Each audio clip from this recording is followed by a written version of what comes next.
Welcome back to Cord Cutting Today, where we break down some of the biggest stories happening in the world of cord cutting, including Trump going after Comcast and MSNBC.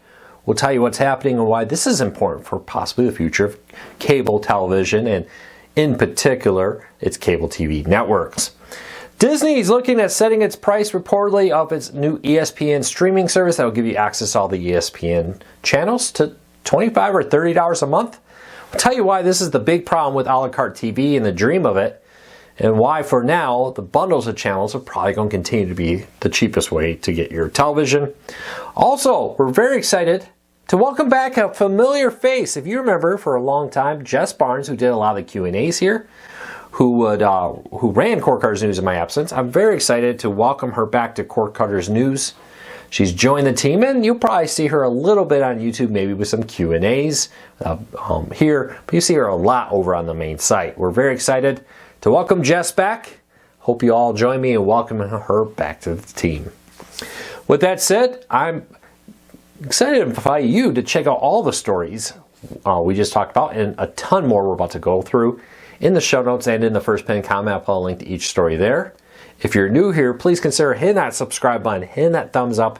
Doing one or both lets YouTube know you enjoy what we do here, so YouTube recommends our videos to more people, and hopefully we can help you break free from the high cost of TV.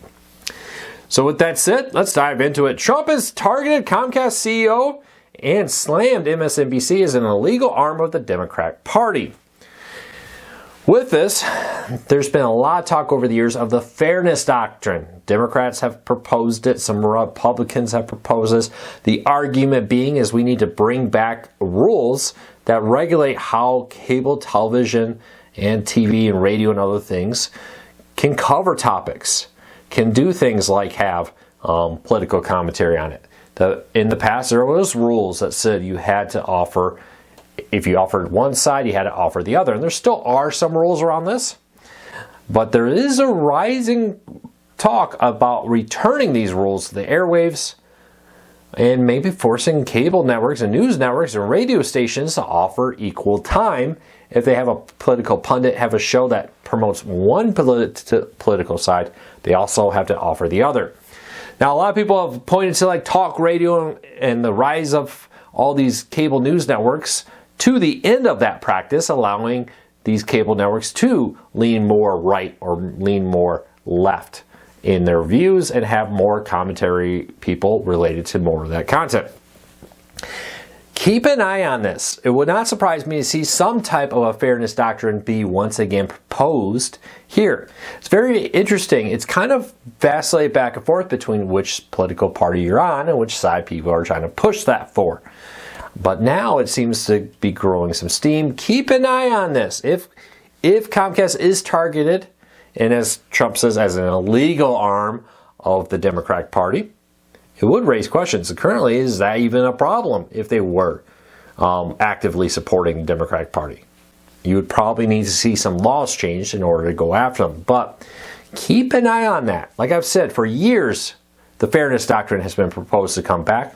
Could we be seeing it come back? We'll keep a close eye on it. All right, next up, Disney is launching a new streaming service for ESPN later this year. Now, this will give you access to ESPN programs with all the channels that ESPN owns, some user-generated content maybe, and other stuff. According to CNBC report, their sources say between $25 and $30 a month. The problem with this is, then you got to go get the Fox Sports one, and what about Peacock and Paramount Plus? For now, bundles still seem to be the cheapest way to happen with this. Until some type of way to make this funding more regular and more inclusive. Problem is ESPN gets fat on the fact that a lot of people who've paid for cable for a long time don't actually even watch ESPN. So people who aren't even viewers are paying for ESPN. This is the same thing with like news networks. All networks are this way. And when they have to go on their own and only be supported by the people who actually watch them, they have to charge a lot of money because of that.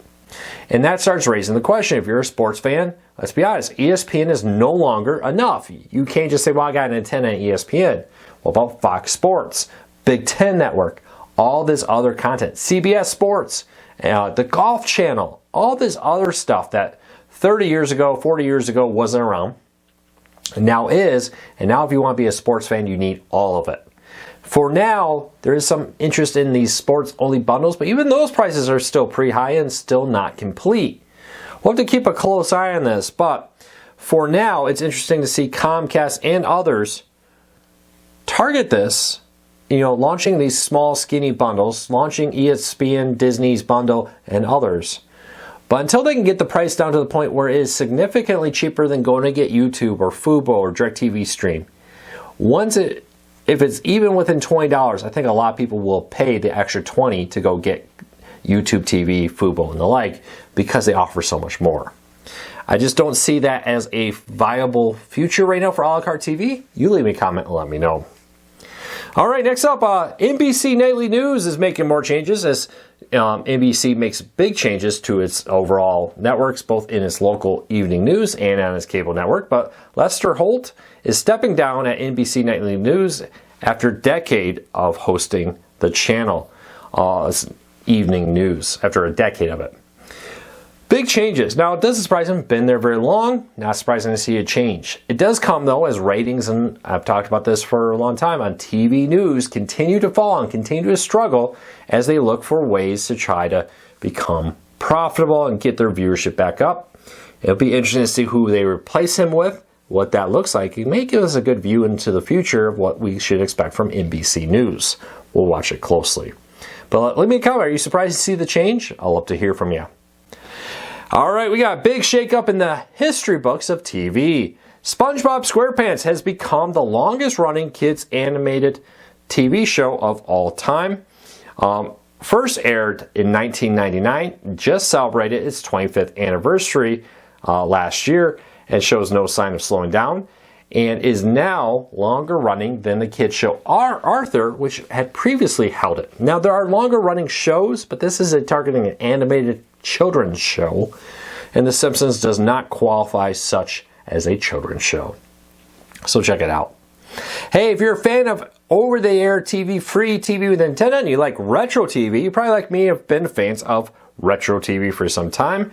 I kind of fell in love with them when they had classic Dragnet on there, but they've now updated their schedule with new blocks of popular shows, including things like 21 Jump Street, Doctor Who, Marathons, Beverly Hillbillies, and more are now airing in larger blocks, and they're kind of shuffling up what programs they offer. So if you're a fan of retro TV, have an antenna, it's a widely available network, not everywhere, but if it is, check out our show notes down below for a link. You can find out their new schedule posted there. All right, speaking of investigations by the Trump administration, one of them that's been happening is an investigation into CBS's 60 Minutes. Now, the FCC chairman, Brendan Carr, has come out in an interview with Policy Board, Policy Ban, I apologize, and said that he hopes to give CBS a very fair look at it, but he says that he wants to end the weaponization of the FCC to favor some and punish others. We'll see what happens with it, how that plays out. But the FCC chair, Brendan Carr, has come out and said he intends to give fair shake to all these companies who are under investigation, who had some of these investigations prior to the current administration. There's a lot happening with that. I know a lot of people hate when politics come into these videos, but unfortunately, it's really a big topic and what this will mean for the future of television, and it's an important moment for it. I apologize. We'll keep a close eye on this, but it'll be interesting to see how he does that, what happens with it. And we have a look, if you're looking for a good deal right now, Roku's having a massive sale in our deal of the day, with its streaming players on sale starting at just $17.99, including the Roku Ultra of 2024, its most powerful streaming player ever, on sale for just $79.98, down from a list price of $99. But you can also get their standard HD one for just over $17. The Roku Streaming Stick 4K is on sale for $39. A nice deal. A lot of good Roku deals happening right now. If you've been thinking about getting a new Roku, check out the show notes. I got a lot of links there for that. And we got the January numbers. Nielsen's come out with January numbers for its cable news networks. What I find interesting here is this has kind of been a trend. Remember, I've talked a lot about news being the second most popular reason why people still pay for traditional cable TV after sports. Well, what we're seeing is some of these networks are seeing ratings drop significantly.